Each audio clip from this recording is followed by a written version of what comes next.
The year is 1914. Europe, a tangled web of alliances, erupts into war. The assassination of Archduke Franz Ferdinand, heir to the Austro-Hungarian throne, lights the fuse. Germany, backing Austria-Hungary, mobilizes its war machine.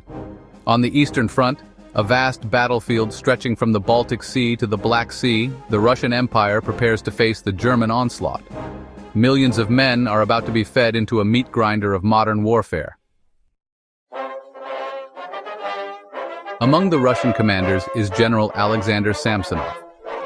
A career military man, Samsonov carries a reputation for bravery and decisiveness forged in the Russo-Japanese War. He is a soldier's soldier, known for leading from the front and sharing the hardships of his men. But beneath the surface lies a man haunted by past controversies. Samsonov is about to face his greatest challenge yet, one that will test his leadership and seal his fate. The Russian plan is audacious. A two-pronged invasion of East Prussia, a German territory jutting into the heart of the Eastern Front. Leading the other prong is General Paul von Rennenkampf, another veteran of the Russo-Japanese War. But a bitter rivalry festers between Samsonov and Rennenkampf, stemming from past conflicts and personal animosity. This rivalry will have disastrous consequences for the Russian army. The Germans, outnumbered but not outmaneuvered, see an opportunity in the disunity among the Russian commanders. They lure Samsonov's Second Army deeper into East Prussia, planning to encircle and crush it. The Battle of Tannenberg, named after a historic site of German victory, is about to begin. It will be a battle of maneuver, communication, and ultimately survival. Section 5. The Fog of War. Fatal Miscommunications. As the battle commences, the fatal flaw in the Russian plan becomes apparent: a lack of communication and coordination between Samsonov and Rennenkampf. Orders are delayed, intercepted, or simply ignored. Samsonov, advancing into the German trap, is unaware of the danger his army faces.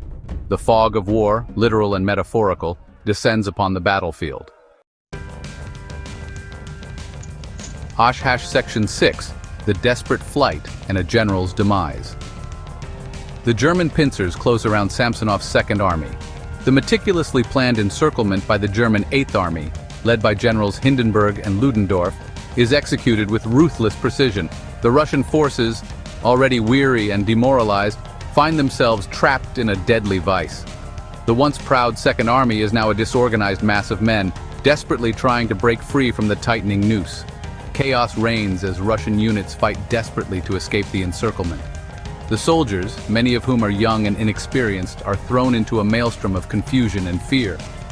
Orders are lost in the chaos, and units become separated. The sound of gunfire and explosions fills the air, adding to the sense of panic. The once orderly ranks of the Russian army dissolve into a frantic scramble for survival. Samsonov, realizing the magnitude of the disaster, pleads with Rennenkampf for help.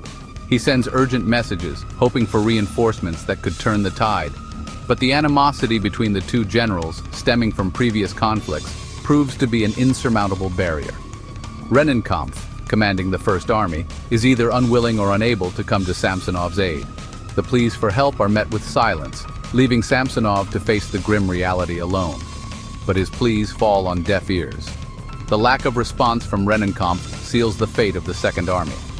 The German forces continue to tighten their grip, cutting off any possible escape routes.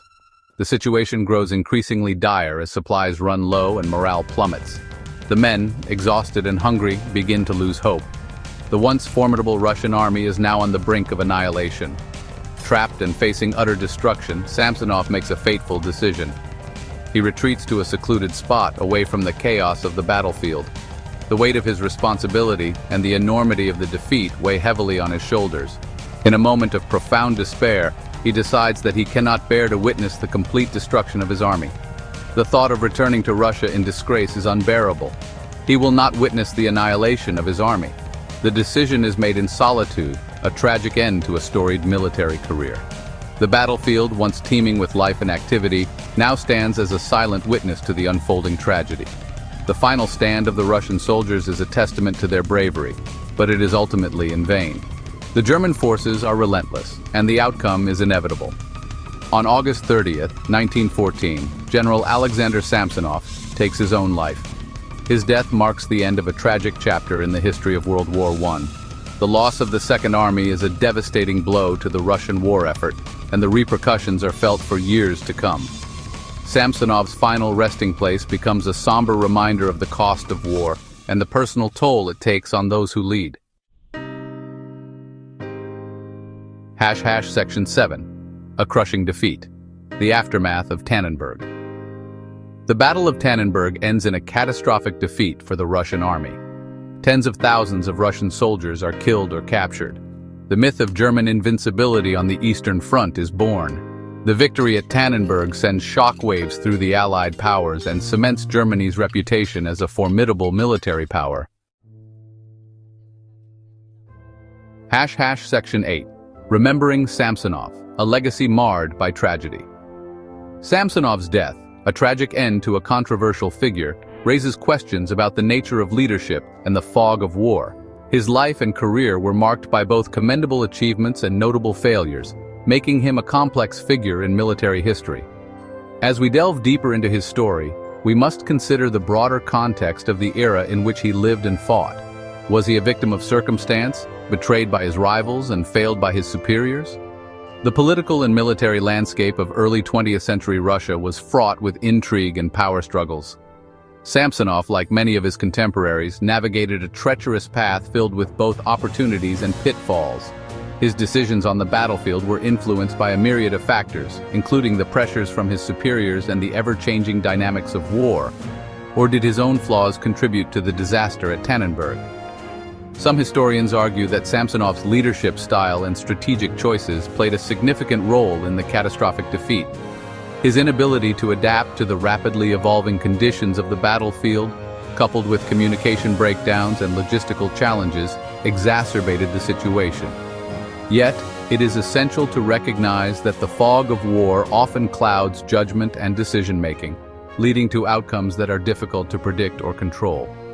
Whatever the answer, Samsonov's name remains forever linked to one of the most devastating battles of the First World War. The Battle of Tannenberg stands as a stark reminder of the complexities and tragedies of war. It serves as a testament to the bravery and sacrifice of countless soldiers, as well as the profound impact of leadership decisions. As we remember Samsonov, we also honor the memory of those who fought and fell in one of history's most harrowing conflicts. Section 9. The Human Cost of War, a Timeless Lesson. The Battle of Tannenberg, beyond its strategic significance, serves as a stark reminder of the human cost of war. This battle, fought between the Russian Empire and the German Empire in the early days of World War I, was marked by its sheer scale and the devastating loss of life. The clash, which took place in late August 1914, saw the German forces encircle and decimate the Russian Second Army.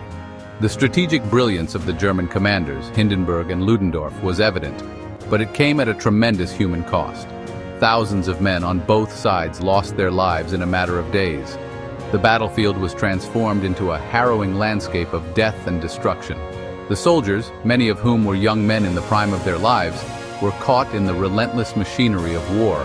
Their dreams, aspirations, and futures were abruptly cut short. The scale of the carnage was such that it left an indelible mark on the collective memory of those who survived. Their sacrifice, often overshadowed by the grand narratives of history, underscores the brutality and futility of armed conflict. The stories of individual soldiers, their bravery and their suffering, are often lost amidst the broader strategic and political analyses. Yet, it is these personal stories that bring home the true cost of war. The grief of families who lost their sons, brothers, and fathers is a poignant reminder of the human toll of such conflicts. It is a lesson that resonates even today, a century after the guns of August fell silent. The echoes of Tannenberg can still be heard in the memorials that dot the landscape of Europe, in the stories passed down through generations, and in the solemn ceremonies that commemorate the fallen. As we reflect on this chapter of history, we are reminded of the importance of peace and the heavy price of war. The legacy of Tannenberg is not just a tale of military strategy, but a timeless lesson on the human cost of conflict.